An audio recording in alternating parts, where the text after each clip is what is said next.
N'hésitez pas à liker la vidéo si elle vous plaît et si vous êtes nouveau sur la chaîne, n'oubliez pas de vous abonner et d'activer la notification pour ne rater aucune de nos prochaines vidéos.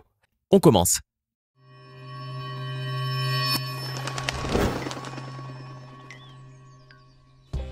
Une femme qui vend ses paix sur internet, un couple qui vit dans les égouts ou encore une famille qui ne marche qu'à quatre pattes. Si vous pensiez être une personne déjantée, détendez-vous, il y a plus étrange que vous. Installez-vous confortablement, voici les personnes aux vies les plus bizarres. Aux États-Unis, une femme se trouvant dans un grand besoin financier a décidé un jour d'arrondir ses fins de mois en s'adonnant à une activité pour le moins très insolite. Lush, de son prénom, a publiquement déclaré qu'elle arrivait à se faire une coquette somme de 25 000 $ mensuellement en enregistrant ses paix. Non, vous ne rêvez pas. Le pire, c'est qu'elle a l'air de parfaitement assumer cela. Un peu gonflée, la dame. Pas selon elle. La jeune femme explique qu'elle reçoit quotidiennement des commandes de personnes qui, pour des raisons totalement inconnues et surtout inquiétantes, souhaitent recevoir des vidéos sur lesquelles la jeune femme pète. Et aussi étrange que cela puisse paraître, on dirait que cette activité est, excusez-moi le terme, très juteuse. L'Américaine a déclaré qu'il lui arrivait de gagner jusqu'à 4 000 $ en une seule journée grâce aux commandes de ce qu'elle appelle ses clients.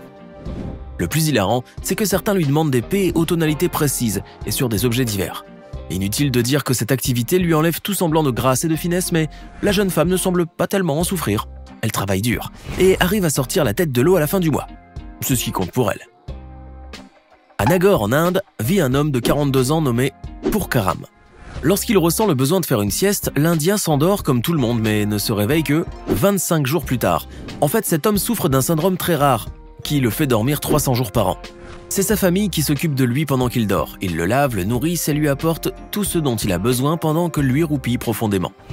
Dans son village, Purkaram est très connu, même si on ne le voit que 5 jours par mois, pendant lesquels il gère sa petite épicerie. Et même assis dans son magasin, il lui arrive de dormir, puisqu'il est constamment fatigué. Les scientifiques pensent que cette maladie est due à la fluctuation d'une protéine cérébrale connue sous le nom de TNF-alpha, qui est généralement associée à des troubles liés à un excès de somnolence, comme les apnées du sommeil ou la narcolepsie. Malheureusement pour l'Indien, les siestes ne lui font aucun bien puisqu'il souffre toujours de migraines. Le pire, c'est que son état s'aggrave puisqu'au début, il ne dormait que quelques heures et ces heures se sont transformées en jours et en semaines. Le seul avantage pour lui est qu'il n'a pas besoin de travailler, puisque compte tenu de sa maladie, c'est sa mère, agricultrice de profession, qui s'occupe de couvrir ses besoins et ceux de ses petites filles. Mark Bryan est un Américain de 61 ans, marié et heureux en ménage, ce père de 3 enfants vit dans une petite ville en Allemagne et exerce le métier d'ingénieur mécanique. Qui dit mécanique veut forcément dire grosse salopette toute crasseuse et casque sur la tête. Eh bien non, notre ingénieur, lui, a décidé de briser tous les stéréotypes de la mode et de sortir du lot d'ingénieurs costumés et étriqués par leur cravate. Bryan a tout simplement choisi d'avoir une garde-robe assez spéciale et de la partager avec sa tendre épouse puisqu'il porte exactement la même chose. Chaque jour, Bryan porte une jupe et des chaussures à talons hauts, en les combinant avec une chemise ou un débardeur. Non, cela n'a rien à voir avec son orientation sexuelle. L'homme a tout simplement décidé de changer les dictates préétablis de la mode. Il veut se sentir libre de porter ce qu'il veut. Chaque jour, Mark va faire les courses, travailler, chercher les enfants à l'école, dans cette tenue, et cela dure depuis des années. Les costumes d'hommes, les codes vestimentaires formels, il a tout balayé d'un revers de la main pour commencer à se préparer dans le même dressing que sa femme. L'Allemand déclare qu'au début, ça a été difficile pour lui de s'affirmer et d'imposer ce choix si particulier auprès des gens qu'il côtoie. Mais finalement, il est arrivé à faire comprendre à tout le monde, y compris ceux qui ne le connaissent pas, que le style vestimentaire ne reflète en rien la personnalité de l'individu. Et que, preuve en est, le sien n'a changé en rien l'homme viril qu'il est. D'ailleurs, vous avez plus de chances de trouver Mark Bryan dans son garage adossé au capot de sa Porsche ou sur un terrain de football que dans un centre commercial à faire du lèche-vitrine. Aujourd'hui, Mark est très connu dans les réseaux sociaux. Il y partage souvent les vêtements qu'il va porter et cela a plutôt l'air d'intéresser beaucoup de monde. Henri est un homme d'un certain âge qui vit dans l'Ain, en France.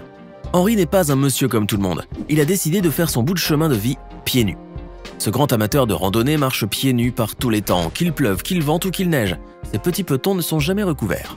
Il marche des kilomètres et des kilomètres sans jamais se plaindre de quoi que ce soit. Non pas qu'il n'a pas de chaussures ou qu'il n'a pas les moyens de s'en acheter. Il a tout simplement choisi de ne pas trouver chaussures à son pied, puisqu'il n'en veut pas. Et cela dure depuis sa plus tendre enfance, quand il voyait ses grands-parents agriculteurs faire de même. L'homme déclare qu'il éprouve énormément de plaisir à sentir le contact direct avec la terre, parfois mouillée et boueuse, et que cette sensation est indescriptible. Il laisse ainsi ses pieds respirer et chouchoute ainsi ses 7000 terminaisons nerveuses par la même occasion. Henry a déclaré avoir eu quelques accidents sans grande gravité, notamment des égratignures à cause des épines de ronces et les écorces de châtaigne sèches, ou encore les sols gelés présentant des aspérités. Mais à force, il a fini par s'y faire. Cela n'affecte nullement notre randonneur qui visiblement n'a toujours pas perdu son âme d'enfant, et son sourire le montre clairement. Elizabeth Eaton Rosenthal, surnommée The Green Lady of Carroll Gardens, est une artiste new-yorkaise connue pour son amour pour la couleur verte. Un amour obsessionnel qu'elle manifeste à sa manière en optant pour cette couleur dans tout ce qui l'entoure. Dans sa maison, le vert recouvre la moindre petite parcelle. Sa garde-robe, ses couverts, sa décoration, son maquillage, ses accessoires, sa vaisselle, même ses cheveux sont teints en vert. La dame de 80 ans dit être amoureuse de cette couleur. Elle se sent bien en vert, fraîche, sereine et vivante. Et cela fait 26 ans que ça dure. Certains la considéraient complètement folle au début. Était-il vert de jalousie à la voir heureuse? En tout cas, Elizabeth a fini par se faire accepter auprès d'eux. En mettant de la couleur dans sa vie, elle est aujourd'hui la plus heureuse. Dans un village reculé en Turquie, vit une famille composée d'un couple et d'une fratrie de 19 frères et sœurs. Mais parmi eux, 5 sont très particuliers. Quand ils veulent se déplacer d'un endroit à un autre, ils se déplacent à 4 pattes, un peu comme les mammifères. Ils sont tout simplement incapables de se tenir debout comme le reste de la famille. Ils restent à la maison car ils sont incapables de faire une activité normale. Quand ils ont été découverts, ces Turcs ont fasciné les scientifiques.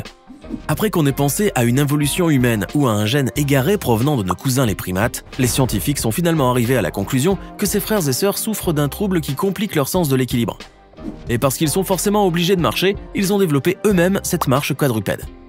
Ces gens ont été suivis par une équipe spécialisée qui leur ont prodigué les soins thérapeutiques nécessaires pour qu'ils découvrent la marche ordinaire. Ces pauvres personnes ont été longtemps insultées et traitées d'énergumènes.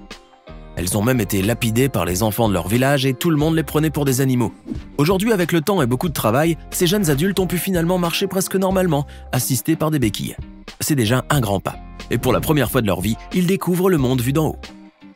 Mehran Karimi Nasseri est un Iranien qui a grandi comme tous les autres enfants de son âge.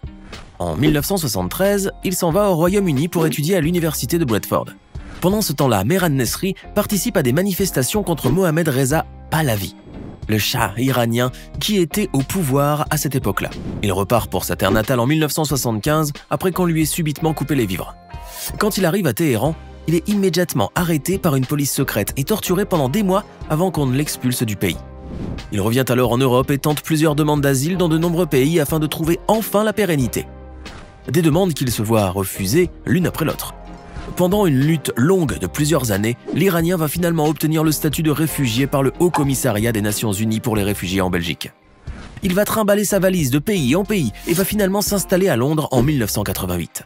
Et justement, en parlant de valise, c'est en perdant la sienne un jour, alors qu'il était à Paris, avec tous les papiers qu'elle contenait, que le réfugié s'est retrouvé du jour au lendemain sans papier d'identité. À Londres, même s'il a tout fait pour prouver que sa valise avait été volée, personne n'a voulu l'écouter. Alors en arrivant à l'aéroport Charles de Gaulle, l'Iranien a été de nouveau arrêté puis libéré.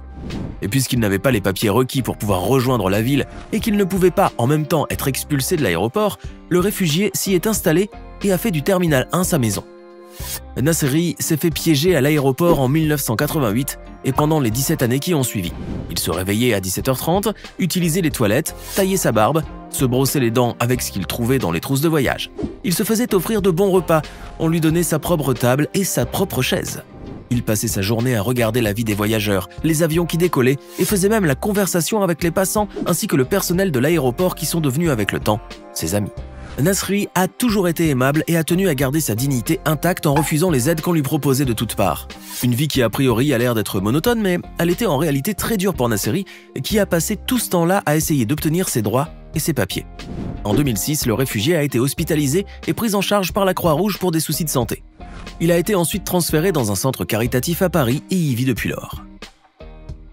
Maria Garcia et son ami Miguel Restrepo sont deux Colombiens qui se sont rencontrés à Medellín. À l'époque où ils se sont rencontrés, ils étaient tous deux toxicomanes et leur vie était ruinée par la prise des stupéfiants et par la violence qui sévissait dans cette région de Colombie.